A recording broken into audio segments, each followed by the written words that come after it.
ملکوں کے رہنے والے گورے گورے ہوتے ہیں، کوئی ناٹے ہوتے ہیں، کوئی چپٹے ہوتے ہیں، کوئی کالے ہوتے ہیں، کسی کا چہرہ بڑا پیارا دکھائی دیتا ہے، کسی کا چہرہ اتنا پیارا نہیں ہوتا، بدصورت ہوتا ہے، کوئی کسی طریقے کا ہوتا ہے، کوئی کسی طریقے کا ہوتا ہے، کوئی الگ ملک کا رہنے والا، اس کا سانچہ اور اس کا ڈھانچہ اس ملک کے حساب سے، کوئی الگ ملک کا رہنے والا، اس کا سانچہ اور اس کا ڈھانچہ الگ اس کے ملک کے حساب سے۔ اب جنت کے اندر داخل ہونا ہے تو کیا ایسے ہی جنت کے اندر داخل ہو جائیں گے کہ کوئی کالا بھی جنت کے اندر جا رہا ہے، کوئی گورا بھی جنت کے اندر جا رہا ہے، کوئی کھڑی ناک والا بھی جنت کے اندر جا رہا ہے، کوئی چپٹی ناک والا بھی جنت کے اندر جا رہا ہے؟ کیا جنت میں ایسے ہی جائیں گے؟ فرمایا نہیں۔ اللہ کے نبی صلی اللہ علیہ وسلم ارشاد فرماتے ہیں وجوہہم سورۃ القمر لیلۃ البدر۔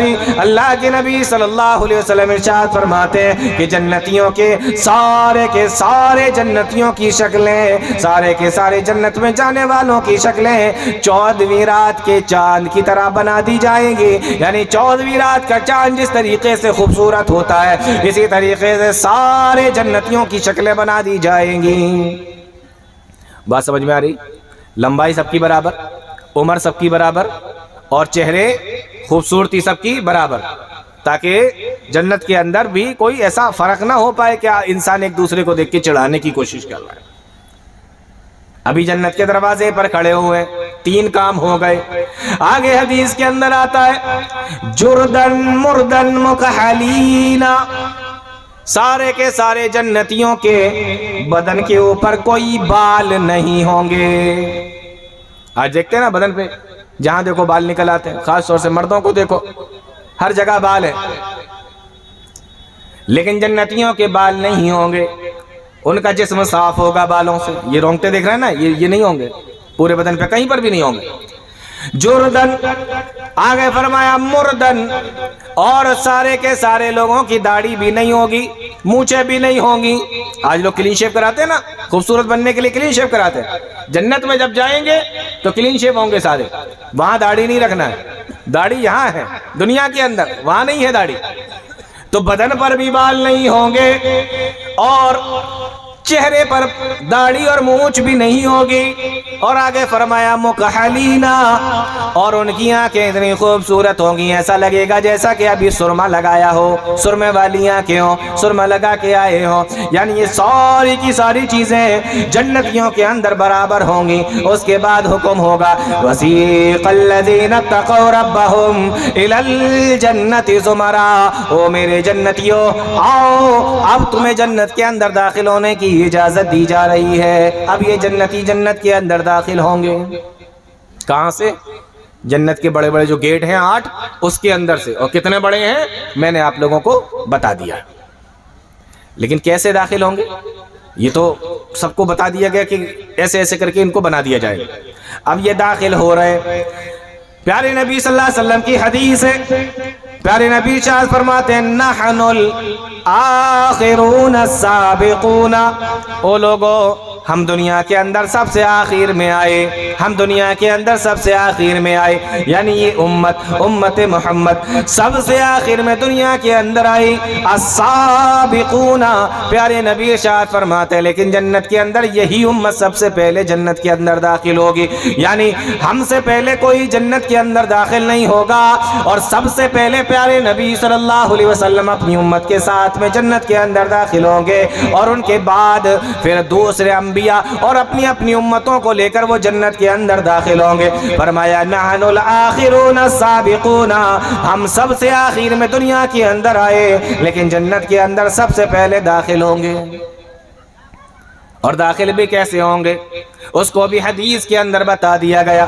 پیارے نبی ارشاد فرماتے ہیں انا اول، میں پہلا شخص ہوں، اقرع باب الجنہ، جو جنت کا دروازہ کھٹکھٹائے گا۔ معلوم یہ ہوا کہ اس وقت جنت کا دروازہ بند ہوگا، میں جنت کا دروازہ کھٹکھٹاؤں گا، اندر سے آواز آئے گی من انتا، آپ کون ہیں جو دروازہ کھٹکھٹا رہے ہیں؟ فاقولو، پیارے نبی ارشاد فرماتے میں کہوں گا انا محمد صلی اللہ علیہ وسلم، میں پیارے نبی ارشاد فرماتے میں کہوں گا